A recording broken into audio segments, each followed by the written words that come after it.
আসসালামু আলাইকুম প্রিয় বন্ধুরা, আশা করি আপনারা অনেক ভালো আছেন। আমিও ভালো আছি। আজ আপনাদেরকে সুন্দর একটি রান্না বান্না নিয়ে আপনাদের সামনে হাজির হয়েছি। আমার এই রান্না বান্না দেখতে থাকুন, অনেক চমৎকার একটি রান্না। এই রান্নাটি হচ্ছে শিং মাছের ঝোল। প্রথমে আমরা কিছু তেলের ভিতরে পেঁয়াজ, আলু, তারপরে কাঁচামরিচ দিয়ে ভেজে নেই, খুব সুন্দর করে ভেজে নিচ্ছি। এরপর আস্তে আস্তে নেড়ে চেড়ে আমরা রান্না শুরু করছি। দেখুন সুন্দর একটি কালার আসছে। এটা আপনার রান্না হবে 10 থেকে 15 মিনিট জাল দেওয়ার পর এরকম সুন্দর একটি কালার চলে আসবে, পেঁয়াজগুলো গলে যাবে।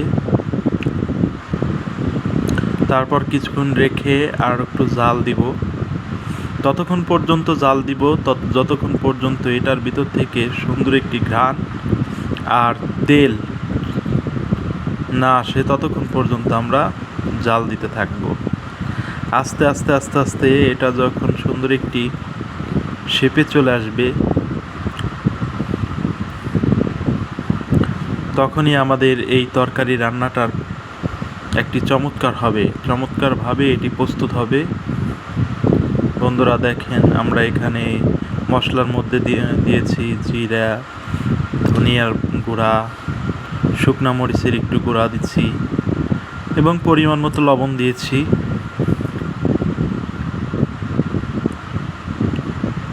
আলুটাকে খুব সুন্দর করে ভেজে নিচ্ছি। এরপর আমরা ভাজা মাছ দিয়ে দিব।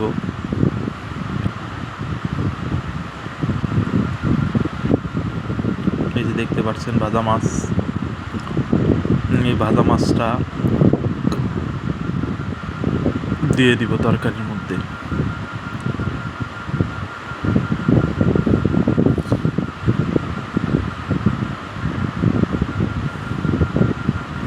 পরিমাণ মতো পানি দিয়ে এটাকে আবার কিছুক্ষণ জাল দিব।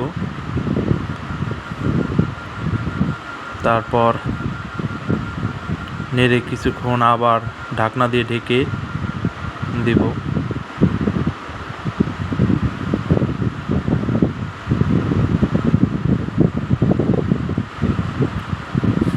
বন্ধুরা আমাদের সাথেই থাকুন আর এই চমৎকার রেসিপিটা আপনারা বাড়িতে রান্নার জন্য চেষ্টা করতে পারেন। চমৎকার একটি রান্না আমরা করতেছি। এই যে দেখতে পাচ্ছেন কি সুন্দর একটা কালার আসছে। এটাকে একটু জাল দিয়ে বলক আসায় নিতে হবে।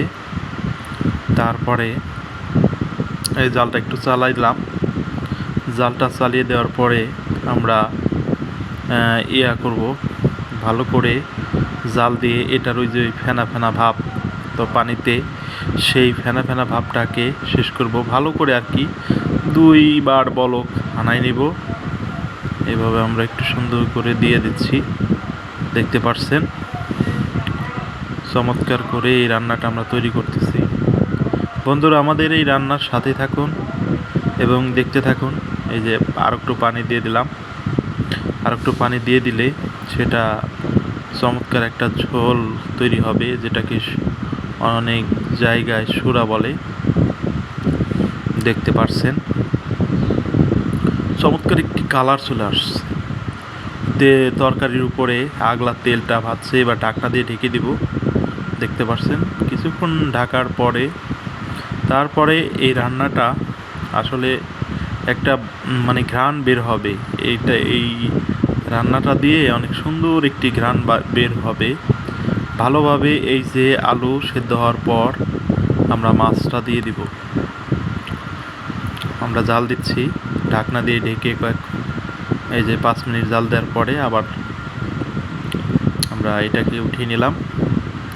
দেখতে থাকুন তরকারির মধ্যে অনেক ফেনা তৈরি হয়েছে। এই ফেনাটা যতক্ষণ পর্যন্ত শেষ না হবে ততক্ষণ পর্যন্ত আমরা জাল দিতে থাকি। জাল দিয়ে এটাকে চমৎকার করে তৈরি করে নিব। বন্ধুরা আমাদের সাথে থাকুন এবং দেখতে থাকুন। এই তরকারি রান্নাটা খুব সহজ, আপনারা পুরো ভিডিওটা দেখলে বুঝতে পারবেন কিভাবে অনেক চমৎকার করে তরকারি রান্না করা যায়। দেখতে থাকুন, মানে কিভাবে জাল দেওয়া হচ্ছে অনেক চমৎকার করে কাঠের চলার জাল, সেটা দিয়ে আমরা ওই যে মাছটা দিয়ে দিচ্ছি। এবার দেখতে পাচ্ছেন, এবার মাছ দেখেন ফেনা ভাবটা কেটে গেছে, এই জন্য আমরা মাছটা এখন দিয়ে দিচ্ছি। তরকারির উপরে মাছটা দিয়ে দিলে দেখেন, মাছটা দিয়ে দেওয়ার পরে তরকারি প্রস্তুত হয়ে যাবে। অনেক চমৎকার একটা ঘ্রাণ আসছে। তো আপনারাও বন্ধুরা বাসায় এভাবে এমন রান্না তৈরি করতে পারেন। এমন রান্না করা অনেক সহজ, সাহস করে রান্না করলে দু একবার হয়তো বা খারাপ হতে পারে, কিন্তু এক সময় না এক সময় আপনারা সফলতা অর্জন করতে পারবেন।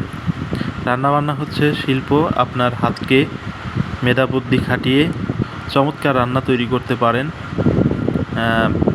রান্না আসলে একটা শৈল্পিক ব্যাপার। রান্না যার মনটা অনেক ভালো, তার রান্নাটা অনেক ভালো।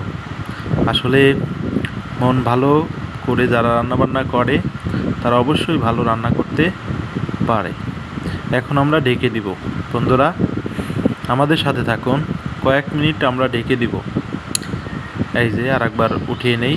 এবার ঢেকে দেওয়ার পরে দেখেন জাল, খুব সুন্দর জাল হচ্ছে এবং কাঠের চলা দিয়ে জাল দিচ্ছি। একটু নেড়ে দেই, একটু নেড়ে দিয়ে মাছটাকে পাটে বসিয়ে দেই। দেখতে পাচ্ছেন বন্ধুরা, এভাবেই তৈরি হয়ে যাবে একটা চমৎকার খাবার তরকারি, এবং খুব সুন্দর এবং সুস্বাদু। এটার ঘ্রাণ মানে বাতাসে ভেসে যাচ্ছে, মানে অনেক সুন্দর একটি খাবার তৈরি হয়ে গেল। আমাদের এই খাবার আপনারাও কিন্তু বাসাতে তৈরি করতে পারেন, অত্যন্ত পুষ্টিকর এই খাবার। এই রান্নাটা আসলে অনেক সুন্দর হয়েছে, আপনারা বাসায় ট্রাই করবেন। আসসালামু আলাইকুম, ভালো থাকবেন।